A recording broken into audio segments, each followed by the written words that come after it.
Buenos días en este cafecito de miércoles 29 de mayo en el que estamos sumamente agradecidos de contar con los televidentes que son ustedes y esa teleaudiencia maravillosa que siempre en el cafecito nos acompaña, nutriéndonos de temas importantes. Y justo la palabra clave de hoy es nutrición. Así como aprendemos, nos informamos en este espacio, hoy hablaremos de nutrición y de la importancia que tiene informarnos de manera adecuada sobre este tema. Hoy recibimos a la doctora Catherine Pérez Rivera. Siempre destaco el apellido materno, que es muy importante. La doctora Catherine Pérez Rivera es médico especialista en medicina familiar y además nutrición clínica. Es egresada de UTESA como médico general e inició su especialidad de medicina familiar en el año 2008. Hoy hablaremos de nutrición y sobre todo destacando este Día Internacional, Día Mundial de la Conciencia sobre la Nutrición, celebrado el día de ayer, que bueno, estaremos hoy replicando todas esas informaciones. Buenos días, Catherine. Bienvenida al cafecito de hoy. Muy buenos días, muchísimas gracias por la invitación. Catherine, qué importante que estés con nosotros, sobre todo porque en un contexto tan reciente como esta celebración mundial del Día de la Nutrición, a mí siempre me ha preocupado que tenemos mucha mayor información que en décadas anteriores sobre la importancia de nutrirnos de manera correcta. Sin embargo, ¿entiendes tú que hemos llegado al proceso en el que hemos hecho una conciencia real de cómo nutrirnos de manera adecuada? ¿O simplemente tenemos mucha información y a veces tomamos un poquito de aquí y de allá? ¿Cómo lo ves tú y sobre todo en consulta diariamente? Bueno, realmente, muy buenos días a todos, antes que nada. Sí, realmente estamos creando conciencia. No es que hemos llegado totalmente al punto donde queremos, nos falta. Tenemos un asunto de cultura, pero realmente las personas se están concientizando cada día más y realmente entiendo que están llegando a la consulta cada día más personas buscando información porque realmente buscan mucho en las redes, en el internet, pero buscan ya informaciones más claras a manos de profesionales de la salud, sobre todo de nutrición. Aquí yo quiero que hagamos una validación importante porque existen muchísimos métodos. Siempre la nutrición se asocia con que si me voy a nutrir correctamente, pues voy a perder peso. Pero ahora vemos cómo la nutrición, el cómo comemos, cómo nos alimentamos en sentido general, implica en todo nuestra salud, nuestro estado de ánimo. Ya tenemos mucho mayor conciencia sobre eso. Pero estamos realmente siendo conscientes de lo que comemos los dominicanos en una cultura en la que nosotros ligamos todo con todo y que hay una riqueza en carbohidratos en nuestra alimentación. ¿Estamos conscientes de? Existe la información, pero no todos la tienen organizada. Realmente. Vuelvo y repito, sí hay un poquito ya más de avance. Muchas personas se nutren con buscar información y sí, uno lo nota, que aprenden, me llegan a la consulta con información que yo digo, wow. Pero realmente nos falta un poquito realmente para hacer los planes nutricionales en base a que buscamos salud. Muchas veces el paciente nos llega ya cuando no tiene salud, cuando se ve afectado alguna hipertensión, diabetes, el sobrepeso, la obesidad, que es una patología igual, hígado graso, pero si realmente estamos concientizándonos un poquito y sí, lo importante es que están buscando ayuda. Eso es lo importante. Eso es lo importante, exacto. Dentro de nuestros alimentos típicos, digamos, dominicanos, nosotros tenemos la costumbre de que pues el arroz tiene que estar con la habichuela y entonces eso lleva una carne y entonces ahí la ensalada, pero hay que ponerle un plátano frito. Y entonces en el plato tenemos, cada uno aporta nutrientes en específico, pero al juntarlos todos y probablemente en cantidades excesivas, es ahí en donde está el problema. Pero realmente, por citar la bandera, arroz, habichuela y carne, ¿cuál sería esa forma correcta de nosotros consumir ese plato tan típico nuestro? Realmente, la distribución del plato es lo más importante. Sabemos que las proteínas estarán en mayor cantidades, los carbohidratos en menor y las grasas también en una menor cantidad, sobre todo si es grasa de la buena. Entonces, de la forma en que yo le enseño a mis pacientes es que los vegetales sobre todo es la mitad del plato. Para poder familiarizarlo un poquito de forma llana con el paciente, le dibujamos el plato, le decimos la mitad del plato es vegetales, una cuarta parte proteínas y el resto ya completamos con carbohidratos, que es el arroz, el víver. Y obviamente uno decora un poquito porque el asunto está en la visión. Muchas veces el paciente no le da ni apetito cuando ve un plato desproporcionado y feo. Entonces, esta es la distribución correcta, la que uno le muestra al paciente para que vaya aprendiendo realmente cuál es la importancia de distribuir y cómo es que va a recibir el aporte que realmente el cuerpo necesita.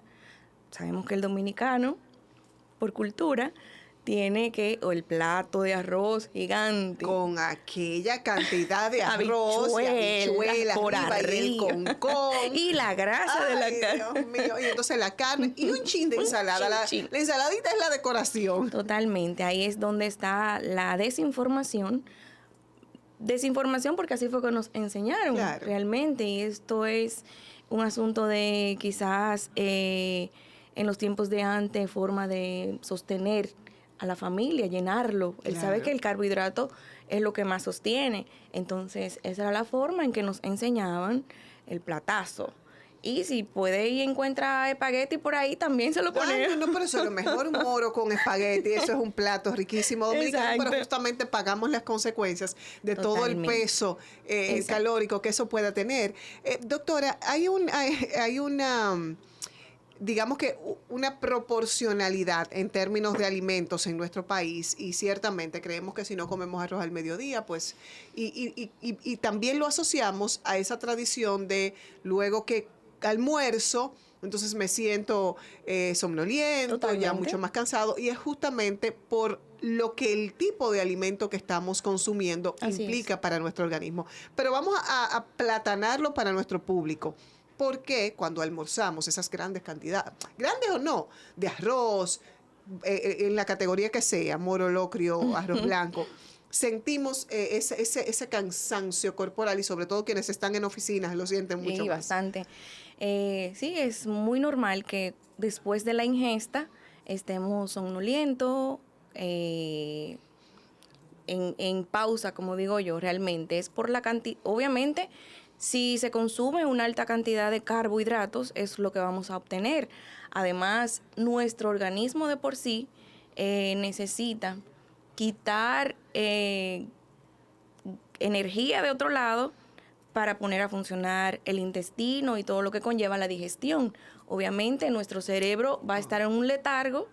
Y es precisamente porque por eso que... hay otros órganos ahí fajados con esa cantidad de arroz que usted le entró. Y más si es en unas cantidades exageradas. Ahora bien, si el paciente se concientiza y come lo adecuado, lo necesario, va a notar increíblemente que no va a tener tanto cansancio o tanto sueño. Pero realmente es por la mala distribución que hay en el plato. Hay también, el tema es que lo arrastramos por costumbre y no creemos o no tenemos como parte del panorama retirar el tema del arroz de la dieta. Sin embargo, entre las legumbres, la proteína que son las carnes, pudiera existir como un híbrido interesante. ¿De verdad que necesitamos comer arroz todos los días? Yo sé que no, pero como dominicanos lo tenemos muy arraigado. Pero ya para esas personas que sienten esa necesidad de comer arroz, ¿qué porciones adecuadas pudieran ser y qué tanto a la semana pudiera ser lo más saludable? Bueno, realmente esto es cuestión de, tú lo has dicho, cultura, pero más bien es cuestión de qué puede comer el paciente. Hay pacientes que el arroz no engorda, por si acaso no engorda, porque tenemos también esa idea errónea de que engorda, no engorda. Todo en exceso obviamente va a traer sus consecuencias y el arroz se puede comer a diario, indiscutiblemente, pero vuelvo y repito, hay limitantes de acuerdo al paciente y a la condición del paciente. Uno limita ciertas cosas, uno redistribuye el plato y sin traer malas consecuencias, el plato puede llevar su taza, media taza de arroz, no hay ningún problema. Sé que existen pacientes que dicen sin arroz no vivo. Se le coloca su media taza o una taza de arroz, obviamente haciendo un énfasis en que las proteínas tienen que ser a mayor rango, los vegetales también y las grasas, los granos. Entonces uno le explica sobre todo el por qué le estoy quitando de una y le estoy poniendo más de otra. Y le hacemos, hacemos que el paciente cree la conciencia del por qué sí y por qué no. Nosotros vinculamos el aprender a comer con seleccionar los alimentos adecuados, que evidentemente tiene una relación directa, pero ahora está muy de moda ese aprender a comer dejando de comer. Y con toda esta tendencia de ayuno intermitente, vamos a nutrirnos con la doctora la forma correcta y acompañada Totalmente. en que debemos asumir este tipo de metodologías. Todo esto lo conversamos con la doctora Catherine Pérez luego de la pausa.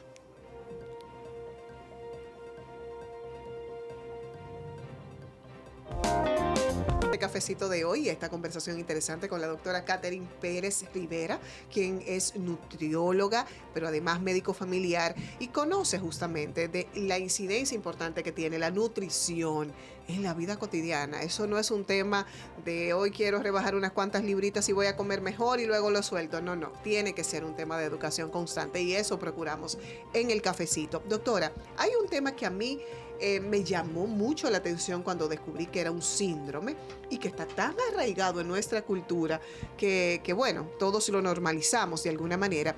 Y leía que existe un síndrome que se llama el síndrome del plato vacío. A todos nos enseñaron que era obligatorio comernos todo lo que estaba en el plato, no importara la cantidad, ni si esa cantidad era proporcional para el tamañito que teníamos o no.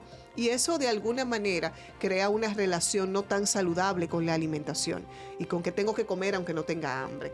Desde su experiencia como especialista en la nutrición, ¿qué tipo de problemáticas puede esto procurar en la vida adulta sobre todo? Bueno, sí, realmente todo sigue siendo asunto de cultura. Nos enseñaron a vaciar ese plato, a limpiarlo, porque si no el correazo iba. Entonces, lamentablemente las consecuencias ya la estamos viendo. Una persona va a un buffet y pone ese plato hasta el tope, realmente, y entiende que tiene que vaciarlo, pero las consecuencias son desorbitantes realmente, y las estamos viendo realmente el paciente. Y cuando tú tratas de decirle, mira, tú vas a poner esta cantidad de esto, esta cantidad de aquello, esta cantidad de lo otro, me dicen, ¿cómo así, doctora? Y yo, sí, es la cantidad que tienes que comer. Realmente ya cuando uno evalúa al paciente, uno le calcula los requerimientos que el paciente necesita de acuerdo a su condición, edad, patología. Y me dicen, doctora, pero una taza como que poco. Entonces ahí medio se cuestionan, pero totalmente uno maneja lo que es la psicología del paciente, investiga muchas cosas de por qué tú estás comiendo de más, por qué estamos llenando tanto el plato, por qué te lo tienes que comer todo, puedes dejar, no hay ningún problema. Y de hecho ha dado resultado que a muchos pacientes uno le especifica, bueno, si te pusiste un plátano y medio, bueno, pues cómete uno y deja la mitad. Okay. Si pusiste una pechuga, bueno, come hasta la mitad. La idea es hacerle entender al paciente que tiene que comer hasta donde sienta saciedad, no hasta ponerse al tope. Malo, como digo yo, que hay que pasarle una escoba. Ay, sí, que a veces esa sensación es mucho más incómoda que la misma del hambre. Totalmente. ¿Y por qué nos cuesta tanto ser constantes en los procesos de nutrición sana? Cuando tenemos un propósito, pues lo asumimos, pero luego vemos ese rebote que nos da durísimo Así emocionalmente, pero que bueno, ya lo vemos con resignación y retomamos los hábitos incorrectos. Bueno, tú lo has dicho, emocionalmente. Estamos viviendo un estilo de vida muy rápido, muy estresante, y eso el paciente te llega hoy con disposición de querer hacerlo, de querer cumplir porque sabe que está haciendo las cosas mal y que está sobrepeso, que tiene hígado graso, que se siente mal. Pero el día a día que llevamos va demasiado rápido, mucho estrés, los hijos en el colegio, la casa, el trabajo, cosas personales. Entonces, si no controlamos lo que es la organización tuya como ser humano, qué yo voy a hacer, cómo me voy a organizar, si tú no te organizas, bueno, es difícil que el paciente te cumpla una meta. Tiene que estar totalmente convencido de que lo que voy a hacer me va a dar un resultado y quiero llegar a una meta. Entonces, esa es la parte que el paciente ya cuando tú dices, veo cambios. Y yo creo que es que también nos fijamos mucho en las metas muy circunstanciales. Yo me quiero poner tal vestido y voy a hacerlo. Yo quiero verme de tal forma en tal tiempo y lo voy a hacer. Sin embargo, no medimos que toda la vida es un gran propósito y el sentirnos bien toda la vida también lo es. Hablábamos anteriormente de cómo se ha vuelto una moda el tema del ayuno intermitente y que si ciertamente es un método que puede dar sus beneficios, aplicado de manera incorrecta puede provocar todo lo contrario. Totalmente. ¿Cómo estamos ahí? ¿Qué tan desinformados estamos? Y personas que lo asumen de manera unilateral, sin ningún acompañamiento y pueden afectar su salud a largo plazo. Bueno, realmente el ayuno intermitente está muy en boga. Muchas personas acuden a él porque lo vieron en internet, porque TikTok, que Instagram, perfecto. Realmente sí hay buenos resultados con estos pacientes, sí lo saben llevar. Obviamente lo ideal es combinarlo con la compañía de un profesional. Y las consecuencias de no saberlo hacer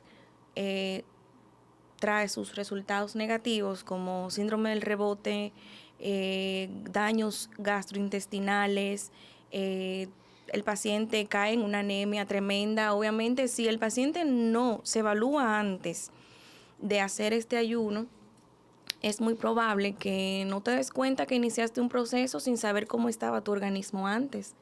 O sea, si tú tienes anemia, si tienes alguna gastritis, esto te va a empeorar todo. Claro. Entonces ya ahí vienen las consecuencias. Si no lo haces de la manera correcta, si no comes lo que tienes que comer. Quiero puntualizar ahí, doctora, porque entonces hacemos el ayuno intermitente, pero cuando tenemos los espacios en los que sí podemos comer, entonces comemos cualquier cosa. Y entonces creemos que sí, yo me puedo hartar de lo que sea porque ya yo duré 16 horas sin comer y no, entonces dejamos esos nutrientes que el cuerpo te está exigiendo. Realmente, la mayoría de pacientes que acuden a mí es porque ya han hecho síndrome del rebote y porque llegan con un peso superior al que iniciaron. Y esa es una de las consecuencias de no saberlo hacer.